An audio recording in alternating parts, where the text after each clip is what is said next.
Quem é o Espírito Santo? Esta pergunta, aparentemente simples, ecoa há séculos entre estudiosos, líderes espirituais e cristãos sinceros. E talvez, por mais surpreendente que pareça, seja a dúvida mais mal respondida da história da fé. Em um tempo onde se fala tanto sobre poder espiritual, dons, unção e presença divina, há uma inquietação que poucos têm coragem de admitir. O Espírito Santo permanece para muitos um desconhecido. E se tudo o que você sabe sobre ele estiver errado desde o começo, a verdade bíblica revela que o Espírito Santo não é uma força impessoal, não é um vento simbólico, nem uma energia que se ativa em cultos emocionais. Ele é Deus. É tão Deus quanto o Pai que está no céu e quanto o Filho que foi à cruz. Ele não é uma parte menor da Trindade, mas a própria essência de Deus que se move, habita, guia e transforma. Em Atos dos Apóstolos, capítulo 5, Pedro não hesita em dizer a Ananias que mentir ao Espírito Santo é mentir a Deus, revelando que o Espírito possui identidade própria, mas inseparável da divindade. Desde os primeiros versos da Escritura, já encontramos sua ação. No livro de Gênesis, capítulo 1, versículo 2, está escrito que o Espírito de Deus pairava sobre as águas. Antes mesmo da luz ser dita, antes da matéria ser formada, o Espírito já se movia sobre o caos, estabelecendo ordem, vida e propósito. Ele estava lá, no princípio de tudo, como aquele que executa a vontade do Pai e manifesta a palavra do Filho. Onde há criação, há o sopro do Espírito. Onde há vida, há a sua presença. No entanto, ao longo dos séculos, o Espírito Santo foi reduzido a metáforas e sensações. Chamado de vento, fogo, água e pomba, muitos deixaram que essas figuras obscurecessem a realidade de sua pessoa. Mas ele não é apenas uma manifestação, ele é uma pessoa divina, santa, eterna, sensível e ativa. É ele quem convence o mundo do pecado, quem conduz os corações à verdade, quem revela o Filho aos olhos cegos e quem sela os salvos para o dia da redenção. Jesus, ao preparar seus discípulos para sua partida, não lhes prometeu um substituto qualquer. Ele prometeu alguém igual a si, alguém com quem poderiam se relacionar, confiar, ouvir e seguir. Em João, capítulo 14, versículo 16, ele diz que rogaria ao Pai, e o Pai enviaria outro Consolador, para que estivesse com eles para sempre. E em João, capítulo 16, versículo 7, Jesus afirma que é melhor que ele vá, porque só assim o Consolador viria.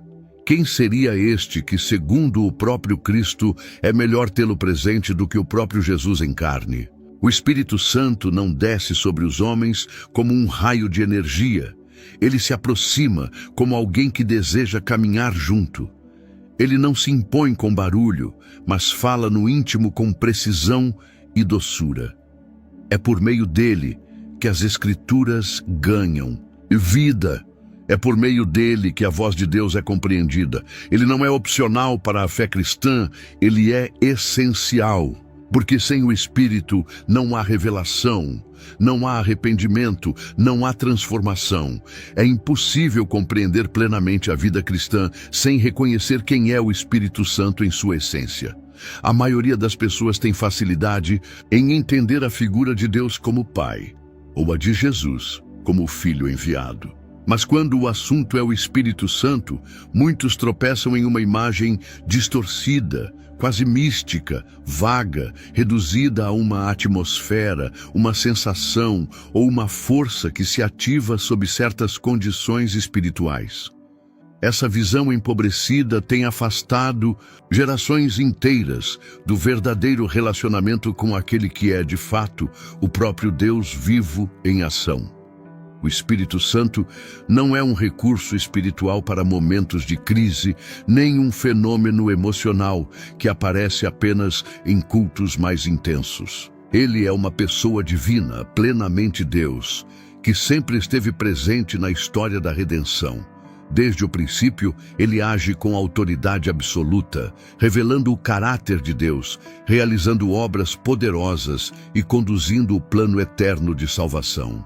Em Gênesis capítulo 1, versículo 2, lemos que o Espírito de Deus pairava sobre a face das águas, antes mesmo que a luz existisse. Ali, ainda sem forma, sem ordem e sem direção, o Espírito já se movia. Ele não apenas acompanhou a criação, ele participou diretamente dela. Sua ação antecede a formação do mundo e continua até hoje, sustentando tudo com o mesmo poder com que deu origem à vida. Essa atuação ativa e contínua é o que diferencia o Espírito de qualquer ideia impessoal. Ele age com propósito, com intenção, com soberania. Não há nada que tenha sido criado ou transformado sem a intervenção direta do Espírito Santo.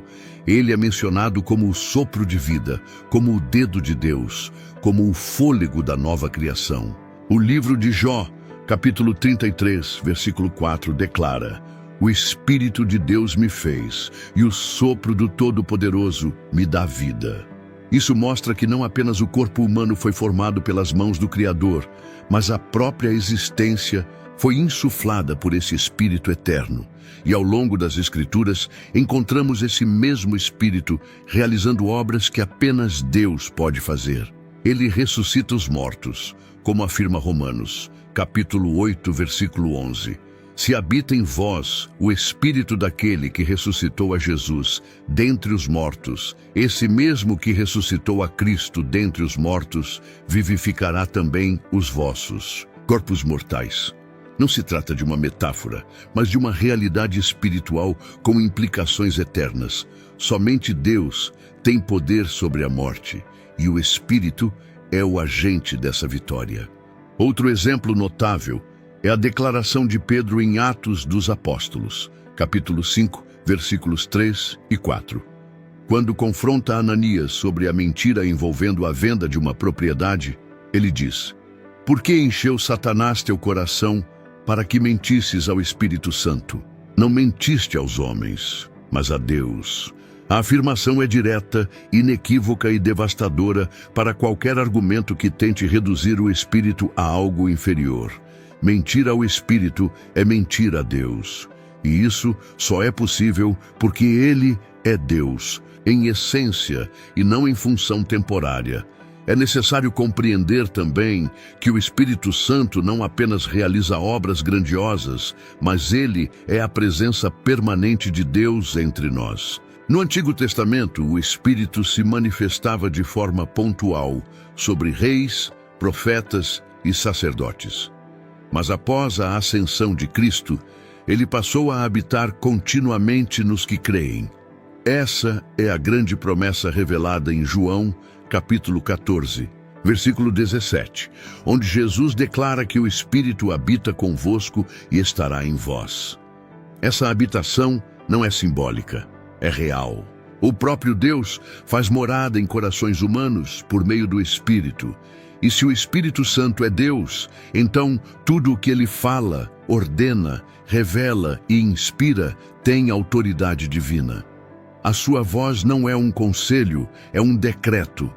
O seu mover não é uma sugestão, é uma manifestação do próprio céu. A igreja precisa urgentemente recuperar essa reverência, essa consciência de que estar na presença do Espírito é estar diante do próprio Deus. Não se trata de criar um clima ou de gerar uma emoção. É reconhecer a majestade de uma pessoa que é ao mesmo tempo amor, fogo, poder e santidade. Não podemos continuar tratando o Espírito Santo como um acessório da fé. Ele não é uma parte de Deus, ele é Deus. Ele não é um complemento para tornar o cristianismo mais emocionante. Ele é o próprio centro da experiência cristã. Sem ele, não há revelação, não há comunhão, não há transformação. Ele é o selo que garante nossa salvação, como está escrito em Efésios, capítulo 1, versículo 13. Tendo nele também crido, fostes selados com o Espírito Santo da promessa. Esse selo Não é um carimbo simbólico, é a presença ativa e constante de Deus em nós. E isso muda tudo. Muda a forma como oramos, como pensamos, como decidimos. Muda a forma como resistimos ao pecado, como suportamos a dor, como esperamos o cumprimento das promessas. Porque não estamos mais sozinhos. O Deus que está sentado no trono também está habitando em nosso interior.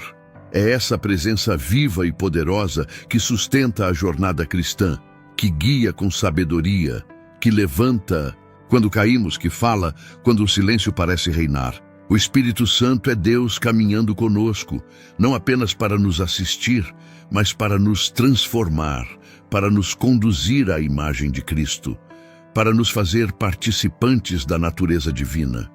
Como ele age no mundo espiritual?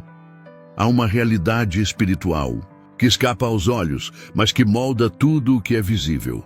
Essa realidade não é silenciosa, não é passiva, tampouco indiferente. Ela é viva, dinâmica, em constante movimento. E no centro dessa ação está o Espírito Santo. Ele não é apenas um observador do mundo espiritual. Ele é o agente ativo que opera no invisível, interferindo diretamente no destino dos homens, nas decisões da igreja e nas batalhas que acontecem entre o céu e a terra.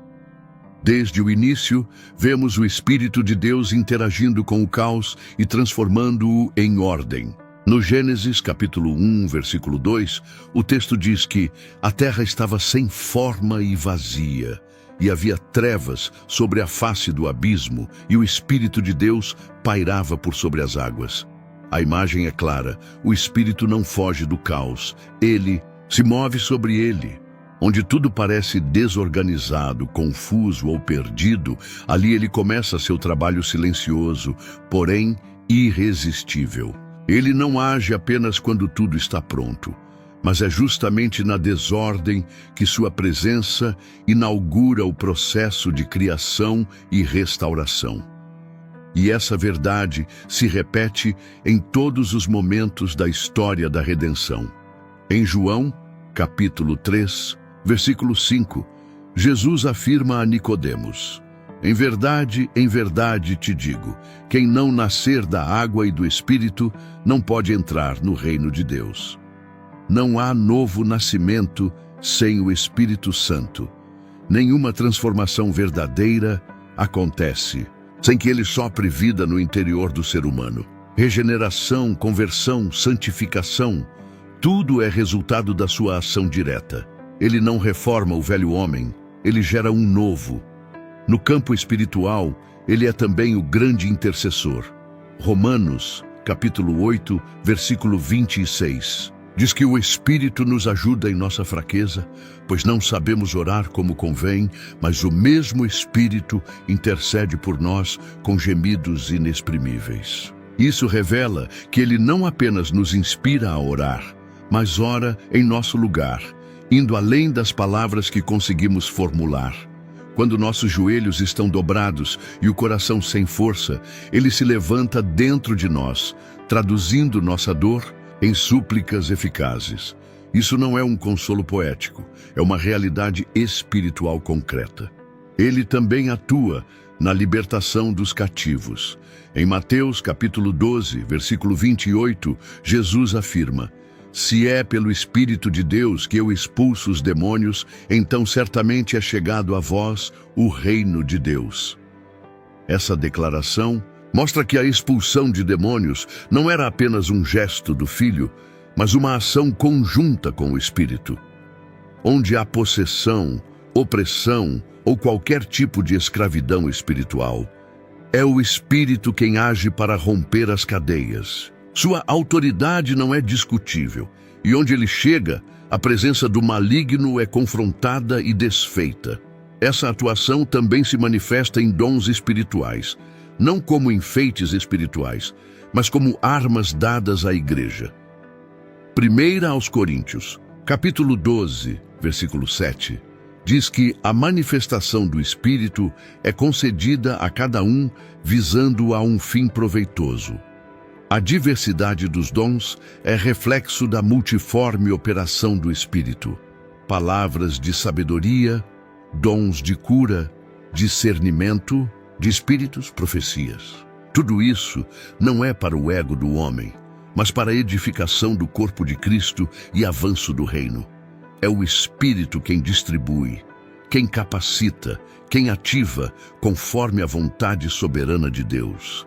E mais do que agir em milagres e manifestações extraordinárias, o Espírito Santo atua em áreas que muitas vezes passam despercebidas. Ele conduz decisões. Em Atos dos Apóstolos, capítulo 13, versículo 2, o texto narra que, servindo eles ao Senhor e jejuando, disse o Espírito Santo: separai-me a Barnabé e a Saulo para a obra a que os tenho chamado. Não foi uma decisão administrativa, nem uma votação entre apóstolos. Foi uma ordem clara do Espírito. Isso revela que ele dirige ministérios, chama pessoas, levanta líderes e distribui responsabilidades no corpo. O mesmo Espírito que abre os céus e faz fogo descer sobre os fiéis, também silencia os passos que não devem ser dados. Em Atos, capítulo 16, versículos 6 e 7, Paulo e seus companheiros foram impedidos pelo Espírito de pregar na Ásia e depois de entrar na Bitínia. Isso mostra que nem todo caminho é o certo e que obedecer ao Espírito envolve escutar até mesmo as portas que ele fecha. Ele não apenas empurra para frente, ele também freia para preservar. Essa dimensão invisível, mas palpável da atuação do Espírito é uma das maiores forças da fé cristã. Porque mesmo quando não vemos, ele está movendo peças, abrindo caminhos, inclinando corações, desfazendo laços e gerando vida onde parecia haver apenas morte. Ele age no silêncio, mas com força irresistível. Age no íntimo, mas transforma o exterior. Age no invisível, mas muda o visível. É por isso que não se pode seguir Jesus em plenitude sem reconhecer a ação constante e sobrenatural do Espírito. Ele é o vento que sopra onde quer, como afirmou Jesus em João, capítulo 3, versículo 8. Não o controlamos, não o manipulamos, mas podemos discerni-lo e segui-lo. E quando o fazemos, deixamos de caminhar com base em nossos próprios esforços, para sermos guiados por um poder que ultrapassa toda lógica e toda limitação humana. A maior mentira moderna: o Espírito Santo como ferramenta. Em tempos onde o sobrenatural passou a ser palco para espetáculos e plataformas humanas, uma mentira sutil, porém devastadora, tem ganhado espaço entre igrejas, ministérios e até mesmo corações bem intencionados. Trata-se da tentativa de transformar o Espírito Santo em uma ferramenta de poder, como se ele fosse um recurso a ser ativado, manipulado ou usado conforme a necessidade do homem. Essa distorção, embora embalada em linguagem espiritualizada, é uma das mais graves afrontas à santidade de Deus. E a Bíblia não silencia diante desse erro. Ao longo da história da Igreja, a presença do Espírito sempre foi vista como algo sagrado, temido, desejado com reverência. Mas a banalização moderna gerou uma nova teologia onde o Espírito se tornou quase um assistente espiritual. Seu nome passou a ser invocado não para rendição, mas para espetáculo.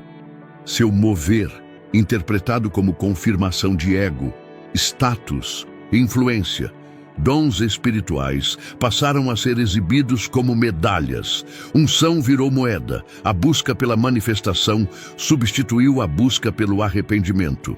Essa é a inversão do Evangelho. Um exemplo claro disso está em Atos dos Apóstolos, capítulo 8. Simão, o mágico, presenciou os apóstolos impondo as mãos sobre os novos convertidos. E estes recebiam o Espírito Santo. Impressionado com o poder visível, ele ofereceu dinheiro para que lhe fosse dado o mesmo dom, dizendo: dai-me também a mim esse poder, A resposta de Pedro foi imediata e contundente. O teu dinheiro seja contigo para a perdição, pois cuidaste que o dom de Deus se alcançava por dinheiro. A repreensão mostra que o espírito não está à venda, nem é domável. Ele é santo, soberano e jamais pode ser instrumentalizado. O que Simão desejava não era comunhão, era controle. Ele não queria ser cheio do Espírito, queria ter domínio sobre o Espírito. E é exatamente isso que a mentira moderna tenta fazer. Colocar o Espírito em uma caixa manipulável, subordinado à agenda humana. Mas o Espírito Santo não responde à performance, ele responde ao quebrantamento. Não se manifesta por causa de câmeras, mas por causa de corações rendidos. Essa mentalidade utilitária distorce não apenas a imagem do Espírito, mas também destrói a experiência cristã genuína, porque ao tentar usar o Espírito como o meio, o homem se coloca acima dele.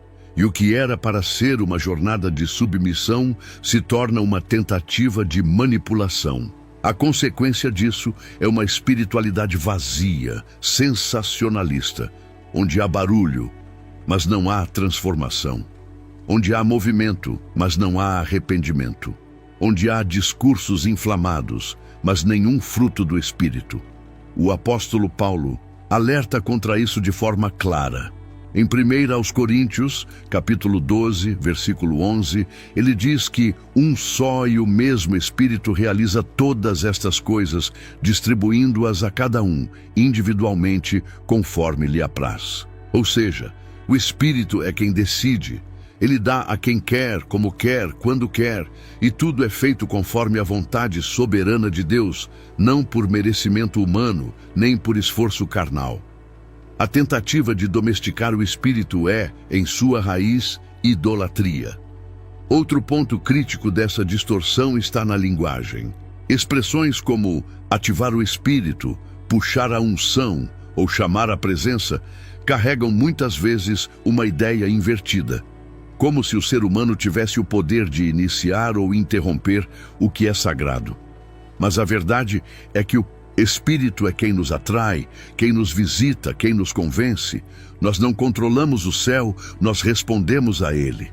Em João capítulo 15, versículo 26, Jesus declara que o Consolador seria enviado pelo Pai e que é ele quem testifica.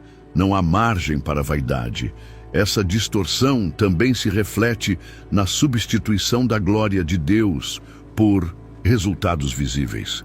Quando uma reunião é medida pela intensidade emocional e não pela presença santa, corre-se o risco de confundir empolgação com unção. O Espírito não veio para entreter, veio para santificar. Ele não veio para confirmar vontades, mas para confrontá-las. Onde ele age, há quebrantamento, há choro, há transformação. Não há espaço para manipulação quando o Espírito está no controle. A verdadeira manifestação do Espírito Santo nunca exalta o homem, sempre exalta Cristo. Em João, capítulo 16, versículo 14, Jesus afirmou: Ele me glorificará, porque há de receber do que é meu, e vou-lo há de anunciar. O centro do mover do Espírito é sempre o Filho. Se o nome de Jesus não é glorificado, se a cruz não é lembrada, se o arrependimento não é provocado, então não é o Espírito quem está operando, por mais espetacular que pareça. Essa mentira moderna, que transforma o Espírito Santo em um instrumento ao serviço do homem, precisa ser denunciada com amor, mas com firmeza. Porque ela afasta as pessoas da verdade, gera frustração espiritual e impede a ação verdadeira de Deus. O Espírito não é ativado como se fosse um botão. Ele é honrado, buscado, adorado. Ele não responde à pressão, responde à rendição. E quando encontra um coração contrito, ele se manifesta com poder, com santidade, com glória. A igreja dos últimos dias precisa mais do que dons, precisa de discernimento. Precisa mais do que manifestações, precisa de frutos. O Espírito Santo continua operando com poder, mas não nos moldes da performance, e sim na simplicidade da fé. Ele é o mesmo que soprou vida no caos, que levantou os profetas, que ungiu o Messias, que incendiou o cenáculo. E ele ainda deseja encher corações, mas não para engrandecer nomes, e sim para cumprir propósitos eternos. O movimento entre o Pai e o Filho. A Trindade não é um mistério a ser desvendado pela lógica, mas uma verdade a ser contemplada com reverência. É a revelação de que o único Deus existe eternamente em três pessoas distintas e plenamente divinas: o Pai, o Filho e o Espírito Santo. E dentro desse relacionamento eterno, o Espírito ocupa um papel absolutamente essencial, não como um terceiro distante, mas como o elo vivo entre o Pai e o Filho. Ele é o movimento divino que conecta, comunica e manifesta a vontade de Deus na criação, na redenção e na vida do crente. Desde o início, o Espírito Santo é apresentado como aquele que executa o que o Pai ordena e o Filho declara. Em Gênesis capítulo 1, versículo 2, já o vemos atuando na criação. Em João capítulo 1, versículo 3, é dito que todas as coisas foram feitas por meio do Verbo, que é Cristo. E em Jó capítulo 33, versículo 4, encontramos a ação direta do Espírito como aquele que dá vida. Isso não é contradição, é cooperação. O Pai planeja, o Filho expressa, o Espírito realiza. É assim que a Trindade se move, em perfeita harmonia, sem competição, sem divisão. A missão redentora de Cristo revela essa união com ainda mais clareza. Em Lucas, capítulo 1, versículo 35, o anjo anuncia a Maria que o Espírito Santo viria sobre ela e que o poder do Altíssimo a envolveria. O nascimento do Filho não foi apenas um ato do Pai, mas também uma ação direta do Espírito. Já no batismo de Jesus, em Mateus capítulo 3, versículos 16 e 17, vemos o céu se abrindo, o Pai falando, o Filho sendo batizado e o Espírito descendo como pomba. A Trindade se revela em uma única cena, atuando em unidade diante de toda a criação. Essa conexão se aprofunda no ministério terreno de Jesus. É o Espírito quem o conduz ao deserto, conforme Lucas, capítulo 4, versículo 1. É pelo Espírito que ele prega, cura, expulsa demônios e opera sinais. Isaías, capítulo 61, já havia profetizado que o Espírito do Senhor Deus está sobre mim, porque o Senhor me ungiu para pregar boas novas aos quebrantados. E o próprio Jesus, ao ler esse texto na sinagoga, declarou: hoje se cumpriu esta escritura em vossos ouvidos. Nada do que Jesus fez foi separado da ação do Espírito. Tudo foi em completa dependência e comunhão. Até mesmo na cruz, onde o Filho entrega sua vida, o Espírito está presente. Em Hebreus, capítulo 9, versículo 14, está escrito que Cristo a si mesmo se ofereceu imaculado a Deus, pelo Espírito Eterno. A oferta de Jesus não foi apenas física, foi espiritual, plena, impulsionada por esse Espírito que o acompanhou até o último suspiro. E ao terceiro dia, é pelo mesmo Espírito que ele ressuscita, como lemos em Romanos capítulo 8, versículo 11. A Trindade atua do início ao fim da salvação, como um só Deus, movido por amor perfeito. Essa atuação integrada também se manifesta após a ascensão de Cristo. Em João, capítulo 14, versículo 26, Jesus diz que o Pai enviará o Consolador em seu nome. E em João, capítulo 15, versículo 26, ele afirma que enviará o Espírito da parte do Pai. Não há conflito na origem do envio. O Espírito procede do Pai e do Filho, como extensão viva do amor entre ambos. Ele não é apenas enviado por autoridade, mas em plena comunhão com o coração do Pai e a missão do Filho. Essa realidade se torna ainda mais profunda quando compreendemos que o Espírito não veio apenas representar o céu, mas torná-lo presente entre nós. Ele não é uma força distante que comunica a vontade divina por códigos enigmáticos. Ele é a própria presença de Deus que habita no interior dos que creem.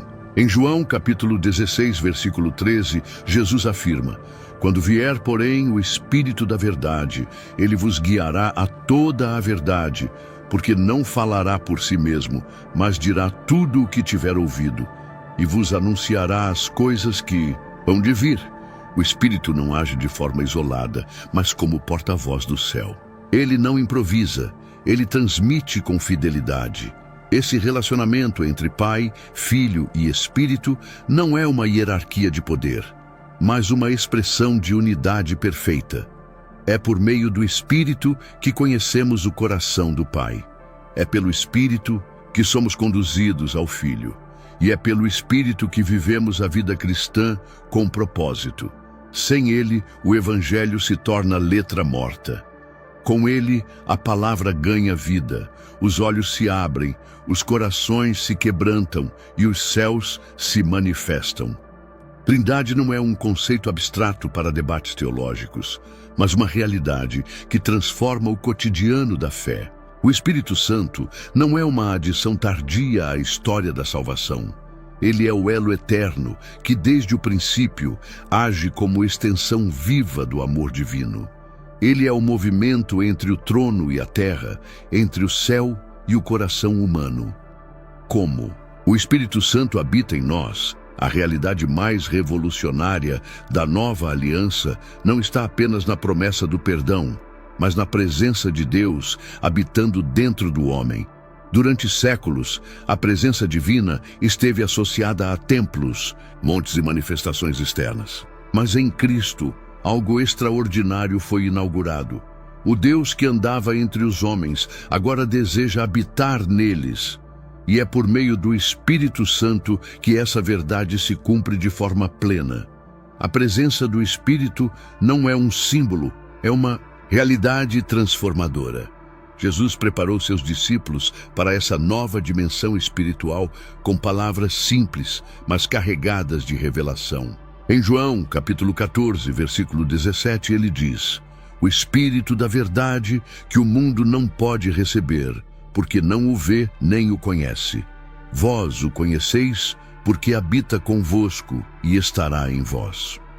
Essa promessa indicava que o Espírito, que até então atuava sobre os homens de forma temporária e localizada, agora passaria a viver dentro daqueles que o recebessem. Isso muda tudo. Ele não apenas visita, ele permanece. A presença do Espírito em nós não é passiva. Ele não está ali como um observador silencioso. Ele habita com propósito. Ele transforma, convence, purifica e guia. O apóstolo Paulo, em Romanos, capítulo 8, versículo 9, afirma: "Se alguém não tem o Espírito de Cristo, esse tal não é dele." Isso revela que a habitação do Espírito não é uma experiência opcional ou complementar, mas essencial. Ser cristão é, por definição, ser morada do Espírito Santo. Essa presença interna afeta todas as dimensões da vida. Ela não se limita aos momentos de adoração ou oração. Ela se manifesta na consciência, na direção, na resistência ao pecado e na sede pela santidade. O Espírito habita onde há rendição. Ele molda pensamentos, transforma desejos, gera frutos. Em Gálatas, capítulo 5, versículo 22, Paulo enumera os frutos do Espírito: amor, alegria, paz, longanimidade, benignidade, bondade, fidelidade, mansidão, domínio próprio. Não são conquistas humanas, são evidências da presença divina operando dentro do crente. A transformação gerada por essa presença não é instantânea, mas é contínua e progressiva. O Espírito não força, ele conduz. Ele respeita os processos, mas nunca deixa de agir. Em 2 aos Coríntios, capítulo 3, versículo 18, está escrito: "Todos nós, com o rosto descoberto, contemplando como por espelho a glória do Senhor, somos transformados de glória em glória, na mesma imagem, como pelo Senhor, o Espírito. A obra dele é progressiva, mas inevitável. Ele não apenas aponta o erro, ele nos capacita a superá-lo. Não apenas revela a vontade de Deus, mas nos dá poder para cumpri-la. É por isso que a vida cristã não pode ser vivida por esforço próprio. Sem a habitação do Espírito, tudo se torna pesado, religioso, mecânico. Mas com ele, a graça para suportar, direção para decidir e fogo para permanecer. O mesmo Espírito que levantou Jesus dos mortos habita nos que creem. Essa verdade está em Romanos, capítulo 8, versículo 11. Se o Espírito daquele que ressuscitou a Jesus dentre os mortos habita em vós, aquele que ressuscitou a Cristo Jesus também dará vida aos vossos corpos mortais por meio do seu Espírito que em vós habita. A presença do Espírito também é um selo de pertencimento. Em Efésios, capítulo 1, versículo 13, Paulo escreve: Fostes selados com o Espírito Santo da promessa. O selo era, no contexto bíblico, uma marca de propriedade, de autenticidade e proteção. Isso significa que a presença do Espírito em nós é a prova de que pertencemos a Deus, de que fomos comprados por alto preço e de que não estamos mais à deriva. Essa habitação também é o caminho da intimidade com Deus. O Espírito não nos conecta apenas com dons ou revelações. Ele nos conecta com o próprio coração do Pai. Em Romanos capítulo 8, versículo 15, está escrito: Recebestes o Espírito de adoção, pelo qual clamamos, Abba, Pai. Ele não apenas nos ensina a orar, ele nos faz filhos. Ele nos introduz em um relacionamento de amor profundo, onde a obediência não é por medo, mas por honra. Onde o temor de Deus não nos afasta, mas nos atrai para mais perto dele. O Espírito Santo habita em nós como mestre, conselheiro, consolador e guia. Ele nos lembra daquilo que Jesus ensinou, como em João, capítulo 14, versículo 26. Ele nos ensina todas as coisas. Ele não é uma voz distante, ele fala no íntimo. Ele não é um visitante ocasional, ele é morador constante. E onde ele habita, não há espaço para trevas que não sejam confrontadas, nem feridas que não sejam tocadas. Essa presença, no entanto, exige zelo. Paulo escreve em 1 aos Coríntios, capítulo 6, versículo 19. Acaso não sabeis que o vosso corpo é santuário do Espírito Santo que está em vós, o qual tendes da parte de Deus, e que não sois de vós mesmos? Não somos donos de nós. Fomos comprados, selados, habitados, e por isso, cada decisão, cada palavra, cada intenção deve ser colocada diante dele. Porque não estamos mais sozinhos. Somos templo. A presença do Espírito Santo em nós não é apenas doutrina, é vida, é direção, é transformação. Ele habita não para contemplar, mas para reconstruir, não para observar, mas para nos conduzir à imagem do Filho. Sua habitação é o início de uma nova existência, marcada não por esforço religioso, mas por comunhão viva e constante com o próprio Deus. O Espírito Santo tem personalidade. Antes de continuarmos, se este conteúdo tem abençoado sua vida, curta, comente e compartilhe. Seu amém nos comentários faz toda a diferença para alcançarmos mais pessoas. Se inscreva no canal e, se quiser abençoar o canal, clique no botão Valeu e deixe uma oferta de qualquer valor, ou se torne membro. Assim, continuamos investindo em pesquisa e melhorias para abençoar ainda mais a sua vida. Continuando, a revelação de que o Espírito Santo habita em nós já seria suficiente para provocar reverência, temor e gratidão. Mas essa presença se torna ainda mais sagrada quando compreendemos que ele não é apenas uma influência espiritual, e sim uma pessoa real, viva e consciente. O Espírito Santo não é impessoal. Ele pensa, sente, decide, ele conhece, se entristece, ama, deseja. E é justamente por ser uma pessoa que ele se relaciona conosco de maneira tão profunda e transformadora. A Bíblia apresenta inúmeros textos que atribuem ao Espírito características exclusivamente pessoais. Em 1 aos Coríntios, capítulo 2, versículo 10, está escrito: "Mas Deus nolo revelou pelo Espírito, porque o Espírito a todas as coisas perscruta, até mesmo as profundezas de Deus." Perscrutar ou sondar não é uma função automática, mas um ato consciente. O Espírito investiga, examina e compreende a totalidade do ser divino. Isso não é um comportamento de uma força neutra, mas de alguém que possui mente própria e discernimento absoluto. Mais adiante, no versículo 11 do mesmo capítulo, o apóstolo reforça: "Pois qual dos homens sabe as coisas do homem, senão o espírito do homem que nele está? Assim também as coisas de Deus, ninguém as conhece, senão o Espírito de Deus." O Espírito não apenas transmite conhecimento, ele o possui. Ele conhece a vontade do Pai, conhece os corações dos homens e é capaz de aplicar essa sabedoria com precisão. Sua mente não é limitada pelo tempo, nem contaminada por vaidades humanas. Ele pensa com perfeição. Mas o Espírito Santo também sente. Ele não é indiferente às nossas atitudes. Ele não habita em nós como um espectador frio, mas como alguém que se envolve com profundidade. Em Efésios, capítulo 4, versículo 30, está registrado um dos conselhos mais importantes para o crente: "E não entristeçais o Espírito Santo de Deus, no qual fostes selados para o dia da redenção." Entristecer alguém implica que esse alguém possui emoções reais.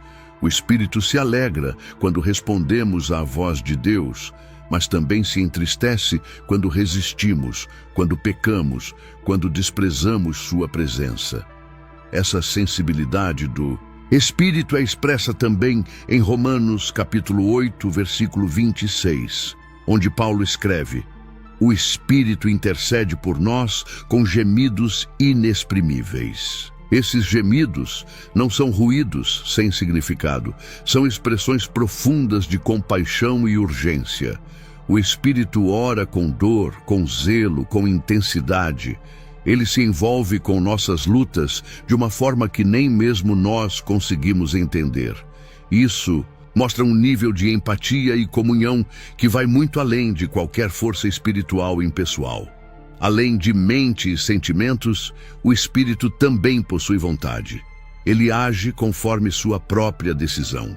Em 1 aos Coríntios, capítulo 12, versículo 11, lemos: "Mas um só e o mesmo Espírito realiza todas estas coisas, distribuindo-as a cada um, individualmente, conforme lhe apraz." Não é o homem quem escolhe os dons, é o Espírito quem distribui. Ele decide quem receberá, quando, de que forma e com qual propósito. Sua vontade é soberana. Ele não age por pressão, mas por convicção. É exatamente por isso que o relacionamento com o Espírito Santo deve ser construído com humildade e temor. Ele não pode ser manipulado, forçado ou domesticado. Ele não responde a fórmulas, ele responde a corações quebrantados. Sua vontade não pode ser dobrada pela insistência humana, mas pode ser revelada aos que o buscam com sinceridade. Ele age quando deseja, onde deseja e como deseja. E quando entendemos isso, deixamos de tentar conduzi-lo e passamos a ser conduzidos por ele. Por ter mente, sentimentos e vontade, o Espírito também tem personalidade. E por isso, é possível entrarmos em comunhão com ele. Em 2 aos Coríntios, capítulo 13, versículo 13, Paulo encerra sua carta com uma saudação que é, ao mesmo tempo, uma revelação. A graça do Senhor Jesus Cristo e o amor de Deus e a comunhão do Espírito Santo sejam com todos vós. Não se pode ter comunhão com um vento, com uma energia ou com um símbolo. Comunhão só é possível entre pessoas. E o Espírito Santo é uma pessoa divina que deseja relacionamento. Essa compreensão muda a forma como nos aproximamos dele. Já não oramos a uma força distante, mas a alguém que escuta, compreende e responde. Já não buscamos manifestações, sem propósito, mas conhecemos o coração de quem as manifesta. Essa intimidade, porém, exige sensibilidade. O Espírito não grita, ele sussurra. Não impõe, ele convida. Ele respeita os espaços, mas ama quando é acolhido. Ele não força entrada, mas se revela aos que o recebem com fé. O Espírito Santo não é apenas o poder de Deus, ele é Deus com personalidade. E é por isso que resisti-lo é perigoso, mas andar com ele é glorioso. Ele pensa melhor do que nós, sente mais profundamente do que nós e decide com sabedoria absoluta. Seu plano é nos moldar à imagem do Filho, e para isso ele se envolve com cada detalhe da nossa existência. Nada escapa ao seu olhar, nada é insignificante para sua atenção. Entender que o Espírito Santo tem personalidade é a base para cultivar uma vida espiritual viva, dinâmica, sensível e transformadora. Ele não está nos céus esperando que o mencionemos. Ele está aqui, em nós, com mente, sentimentos e vontade, pronto para nos conduzir a toda a verdade. A voz do Espírito nas Escrituras. O Espírito Santo não é apenas um agente de transformação interior. Ele também é a voz que ecoa ao longo das Escrituras, do Gênesis ao Apocalipse. Sua atuação não começou no Pentecostes, tampouco se limita aos tempos da Igreja. Ele é o autor invisível e infalível da revelação escrita. Cada palavra inspirada, cada profecia registrada, cada mandamento eterno foi soprado por ele. Quando lemos a Bíblia com reverência, não estamos apenas examinando um texto sagrado, estamos ouvindo a voz viva do Espírito de Deus. A Bíblia não foi escrita por homens em seu próprio entendimento, mas por homens que falaram movidos por uma pessoa divina. Em 2 de Pedro, capítulo 1, versículo 21, está escrito: porque jamais qualquer profecia teve origem na vontade humana, mas homens falaram da parte de Deus, movidos pelo Espírito Santo. Essa verdade é fundamental. O Espírito não apenas revelou ideias, ele carregou cada profeta, sacerdote e apóstolo em sua própria vontade. A revelação não foi apenas dita, foi conduzida, inspirada e selada por ele. Em Hebreus capítulo 3, versículo 7, o autor diz: assim como diz o Espírito Santo, hoje, se ouvirdes a sua voz. Repare que ele não se refere a uma citação do passado, mas a uma fala presente. Diz e não disse. Isso significa que o Espírito ainda fala. Ele não está preso à antiguidade das páginas. Ele continua usando o texto sagrado para comunicar verdades atuais. A Escritura, quando lida com o coração aberto, torna-se o canal da voz do Espírito para confrontar, consolar, instruir e edificar. Em Atos dos Apóstolos, capítulo 28, versículos 25 e 26, o apóstolo Paulo, ao citar o profeta Isaías, afirma: bem falou o Espírito Santo aos nossos pais pelo profeta Isaías. O que Isaías disse foi o Espírito quem falou. A voz do profeta era humana, mas a origem da mensagem era divina. Isso mostra que todo o Antigo Testamento carrega a digital do Espírito. Cada orientação, cada repreensão, cada promessa vinha dele, mesmo quando pronunciada por lábios humanos. O Espírito Santo é também quem traz iluminação para a correta compreensão da palavra. Não basta ter acesso ao texto, é preciso ter os olhos abertos para discerni-lo. Em 1 aos Coríntios, capítulo 2, versículo 12, Paulo escreve: ora, nós não temos recebido o Espírito do mundo, e sim o Espírito que vem de Deus, para que conheçamos o que por Deus nos foi dado gratuitamente. O Espírito não apenas revelou o que está escrito, ele também abre o entendimento para o que está escrito. É ele quem nos faz enxergar o que os olhos naturais não conseguem ver. Por isso, sem o Espírito, até mesmo a Bíblia pode se tornar letra morta. Pode ser interpretada de forma fria, manipulada, usada como arma ao invés de alimento. Mas quando o Espírito está presente, a palavra ganha vida. Ela não apenas informa, ela transforma. Ela não apenas ensina, ela molda. O Espírito sopra sobre o texto e o torna espada viva, penetrante, como está escrito em Hebreus, capítulo 4, versículo 12. Porque a palavra de Deus é viva e eficaz, e mais cortante do que qualquer espada de 2 gumes. Essa atuação do Espírito continua até hoje.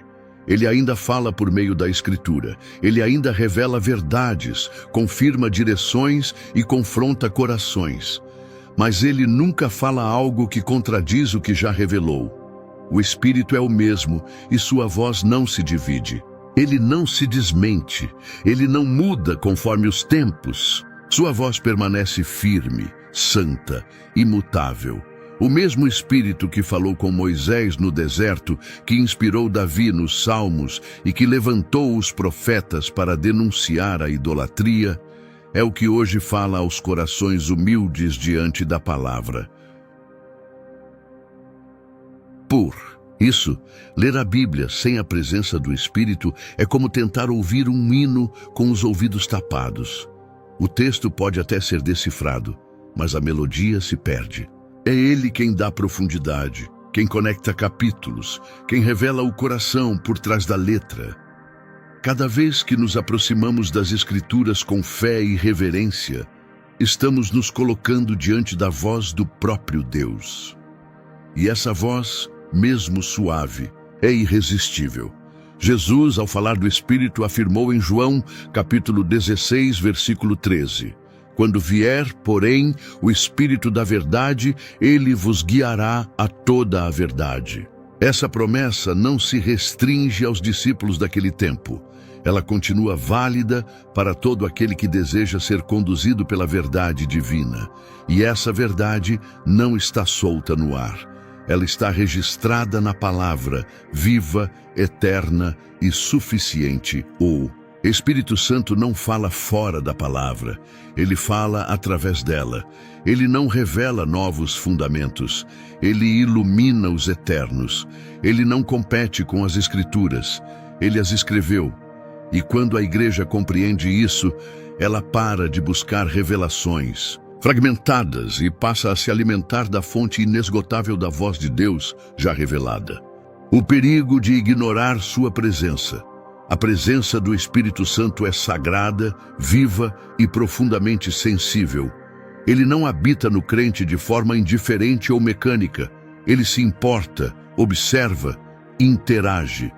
Mas essa mesma presença que consola, guia e fortalece, também pode ser entristecida. E quando o Espírito se entristece, algo vital se rompe dentro da alma. O relacionamento se esfria, a voz se torna distante, o coração se endurece. Ignorar sua presença é negligenciar o próprio Deus. Resistir à sua atuação é rejeitar o único caminho possível de transformação verdadeira. Em Efésios, capítulo 4, versículo 30, Paulo adverte com clareza: E não entristeçais o Espírito Santo de Deus, no qual fostes selados para o dia da redenção. O verbo entristecer carrega peso emocional. Não se trata de uma reação impessoal ou fria. O Espírito Santo sente, ele se comunica, ele ama, ele se envolve. E por isso, ele também se fere quando é tratado com desonra, indiferença ou desobediência. Esse entristecimento não acontece por simples erros humanos, mas por uma postura interior que rejeita sua influência, que despreza sua correção e que banaliza sua santidade. O Espírito é santo, e onde há imundícia contínua, não tratada com arrependimento, sua presença é diminuída, seu fluir é impedido, sua voz se torna quase inaudível. Ele não se impõe sobre o coração que o rejeita. Ele se retira em silêncio, como um amigo ferido, esperando ser novamente acolhido com temor e verdade.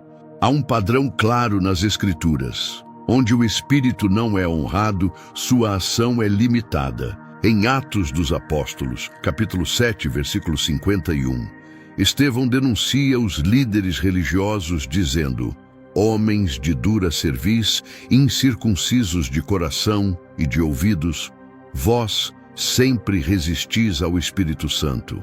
Assim como fizeram vossos pais, também vós o fazeis. A resistência ao Espírito é uma herança dos que confiam em sua própria religiosidade, mas fecham o coração à direção de Deus. Eles ouvem a palavra, mas não se rendem. Conhecem as Escrituras, mas rejeitam a correção.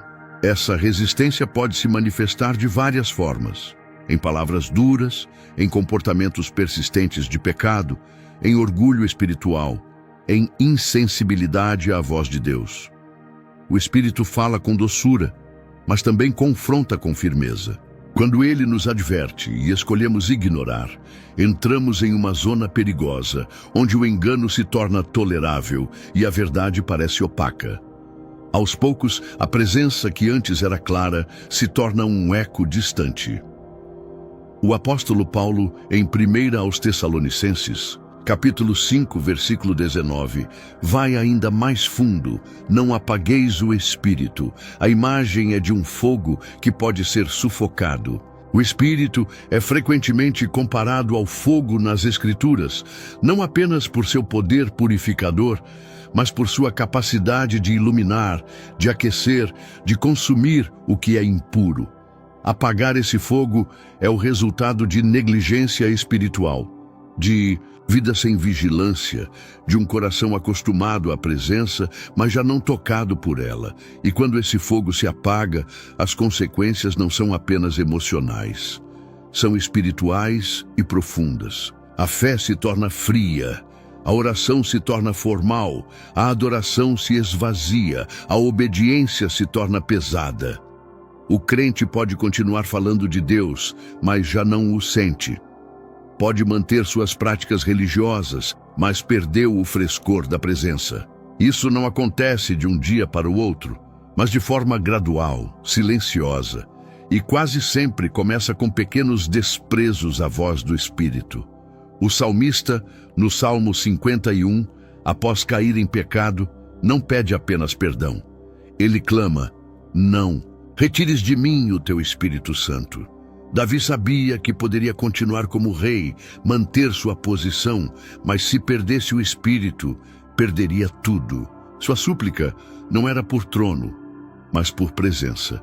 Ele entendeu que a maior tragédia da vida espiritual não é o escândalo público, mas a ausência silenciosa do Espírito de Deus.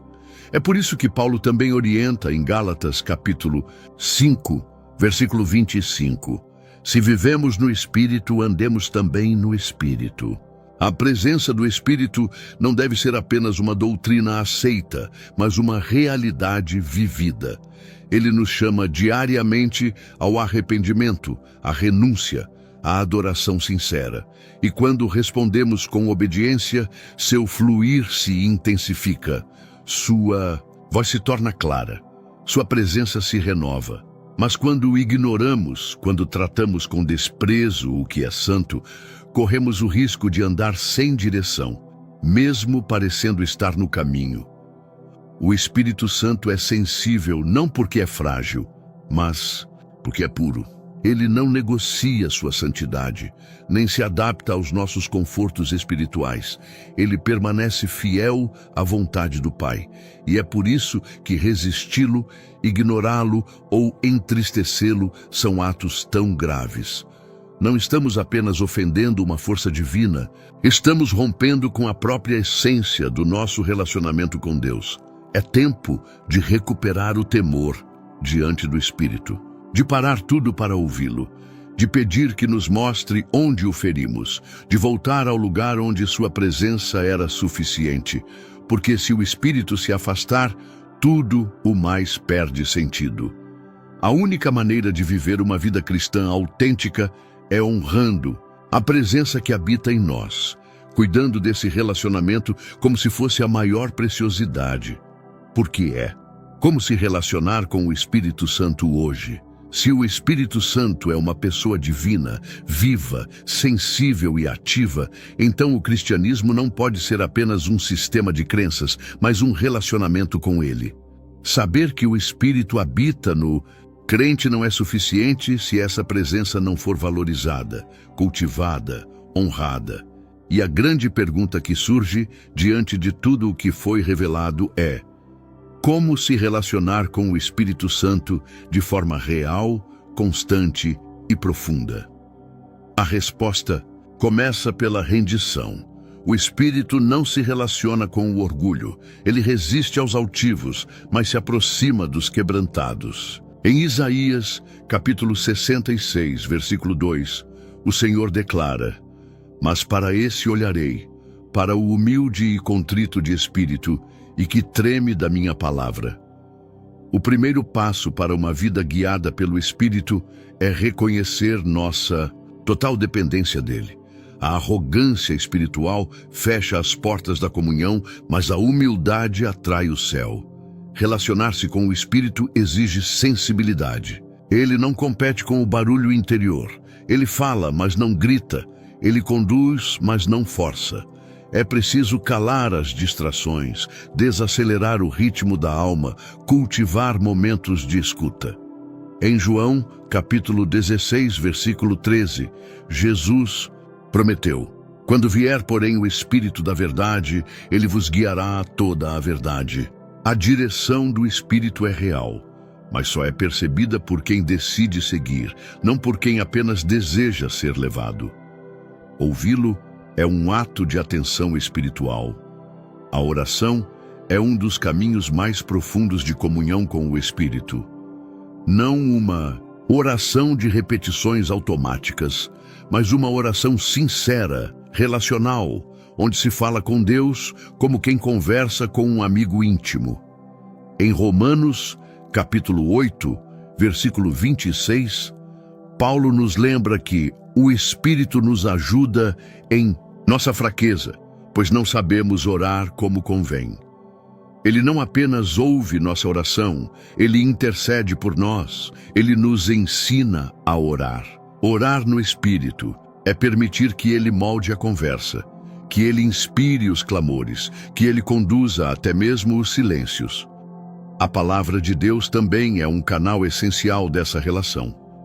O Espírito é o autor das Escrituras, e por isso, ele as revela de forma viva e personalizada.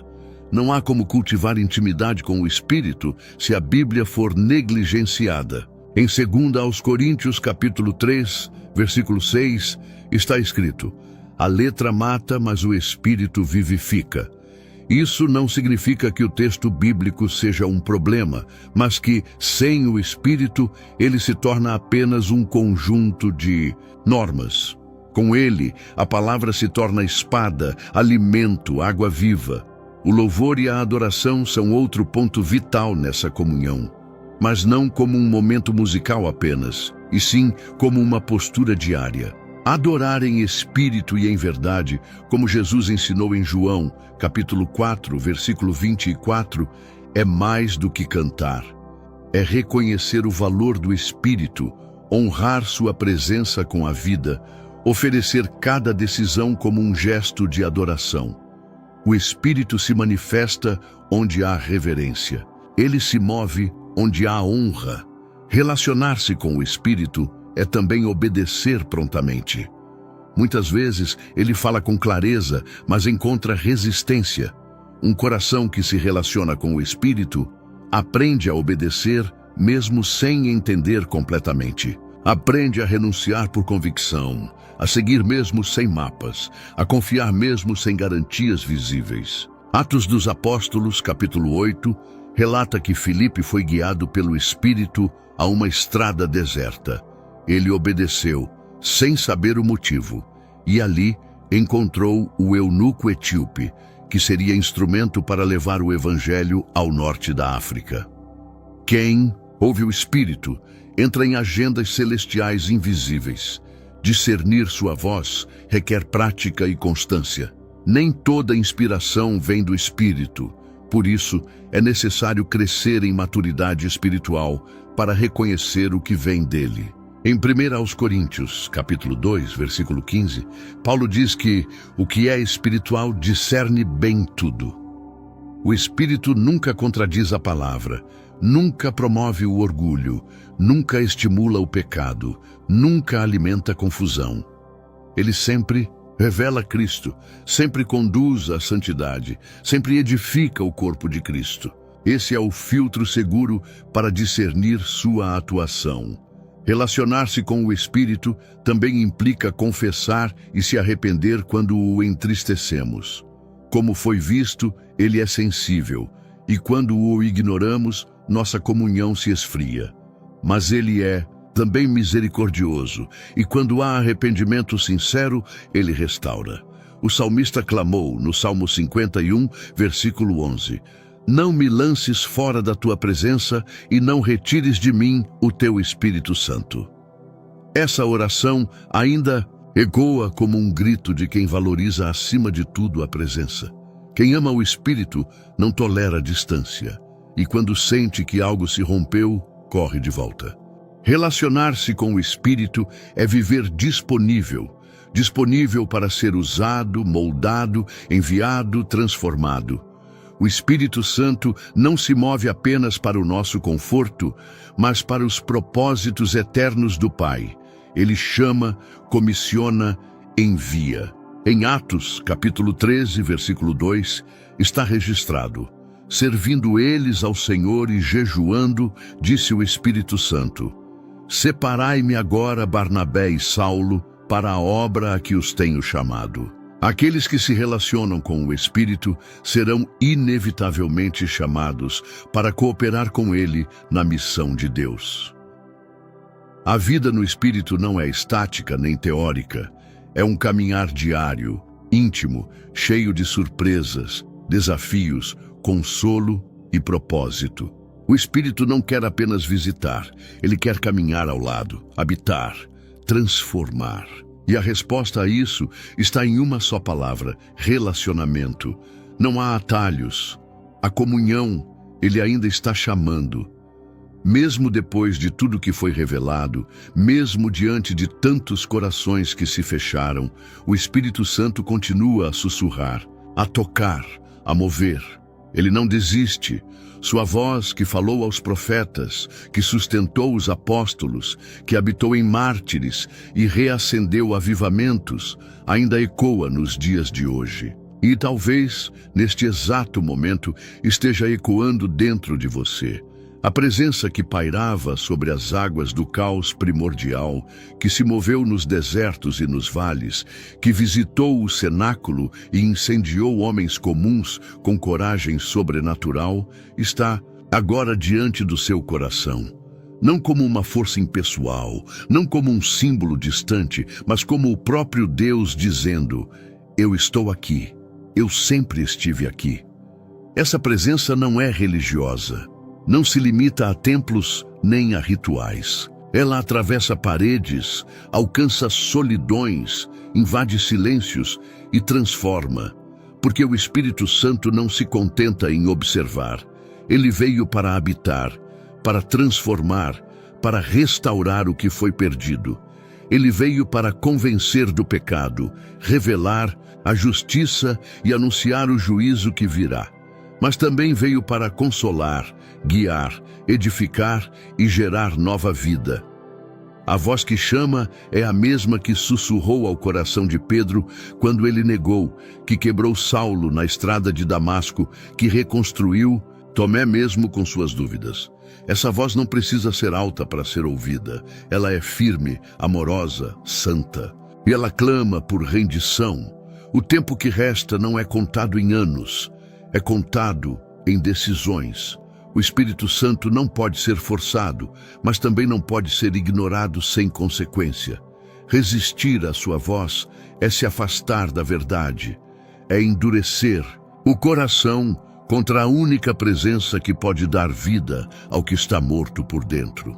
Mas ouvir essa voz, acolhê-la, render-se a ela, é experimentar algo que o mundo não pode oferecer: o Deus vivo habitando dentro de você. E se até hoje você viveu sem reconhecer essa presença, saiba que ainda há tempo. Se já o conheceu um dia, mas permitiu que ele se tornasse apenas uma lembrança distante, ainda há caminho de volta. O espírito que foi rejeitado por tantos ainda deseja habitar nos poucos que o acolhem com verdade. E se você está ouvindo isso agora, é porque ele não desistiu de você. Hoje é o dia de abrir o coração, de confessar, de pedir perdão, de se render, de dizer: Espírito Santo, eu te quero, eu te preciso, habita em mim. Porque não há vida verdadeira fora dessa comunhão. Não há propósito fora dessa conexão. Não há poder fora dessa presença. Tudo o que é eterno, tudo o que é santo, tudo o que é real na fé, começa quando o Espírito se torna mais do que uma doutrina, quando ele se torna uma pessoa viva dentro de nós. Se você deseja se reconciliar com o Espírito de Deus, se sente que ele está te chamando de volta, se quer começar de novo com sinceridade, se você deseja se reconciliar com nosso Salvador Jesus Cristo, por ter se afastado dos caminhos, ou quer iniciar uma nova jornada rumo à salvação eterna, comente aqui embaixo: eu te aceito, Senhor Jesus, como meu único e suficiente Senhor e Salvador da minha vida. Arrependa-se, creia, renda-se e convide o Espírito Santo para guiar sua vida por completo. Ele sabe por onde começar. Ele sabe como restaurar. Ele sabe como conduzir, porque Ele é Deus e Ele ainda está chamando. Se você já vive essa verdade, escreva aqui nos comentários: Amém. Essa simples confissão pública pode ser usada para tocar outras vidas. Compartilhe esta mensagem com alguém que precisa da presença, que precisa da voz, que precisa do fogo, porque quando o Espírito encontra espaço, nada continua como antes. Até a próxima.